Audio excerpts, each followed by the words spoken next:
Hi, I'm Darren Jones, the Technical Training Specialist for Iconics Imaging. Today I'd like to show you the basic setup of the CrystalBlast 3624 cabinet. First, I'd like to show you how the air hookup would work. And basically, every air hose coming in, this black hose, as you see here, and a brass quick connect fitting. Simply pull back on the brass fitting, push it over the quick connect, and set in place. After the air is hooked into the blaster, we are now ready to add the abrasive. And what I'm going to be using today is a silicone carbide abrasive that you would generally get with a CrystalBlast machine.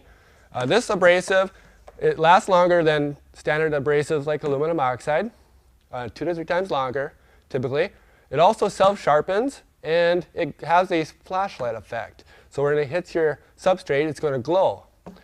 So it's a good abrasive to be using to start out. Way you would add abrasive is generally you would weigh your bucket, or you would generally find a way to add about 30 to 35 pounds initially. That's what the pressure pot can handle on a first charge. What you would do is simply pour it through the metal grates inside the cabinet, and it's going to fall right through. Make sure the dust collector unit is off while you're doing this, so dust isn't blowing back in your face. All right, we've added our 30 to 35 pounds of abrasive. Next, what we're going to do is put the abrasive that's in the hopper area into the pressure pot.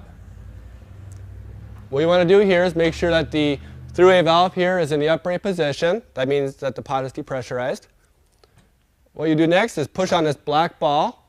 And that's going to allow the abrasive to fall down into the pressure pot, so everything will be contained within this unit.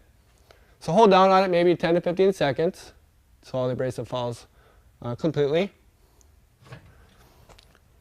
After your pot's full with the abrasive, what you could do next is adjust your regulator pressure, and that's done by pulling up on this black cap. You can turn it clockwise to increase the pressure. Counterclockwise would be decreasing the pressure. Your gauge needle is going to move to where you're turning your dial at. After you have it set where you want it, simply pull down on the throughway blowdown valve, and whatever your gauge was reading at, it's going to be pressurized in the pot with.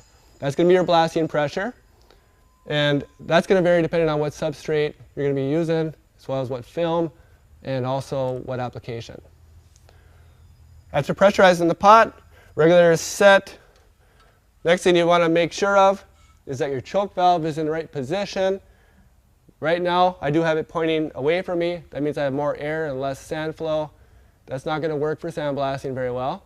So what I'm going to do here is pull this towards me a little bit more to about 45 degrees. That's the standard for the CrystalBlast unit. That means you have equal sand and air flow. If you had it pointing towards you for any reason, you'll get more sand and less air. That'll flood your lines like crazy, so I wouldn't recommend that. Now, we have a foot pedal assembly. How this works is we have air coming in past our regulator into the pot. It also bypasses the pot. And what happens is air is coming in through this black hose into the pinch valve area, and it's putting pressure on the bladder. And it's pinching it down, bladder to bladder, so that allows no sand and airflow to get by that point. So when you push on the foot pedal, that releases the air pressure on the bladder, and it comes out this side hole, and that allows you to get sand and airflow coming out your nozzle.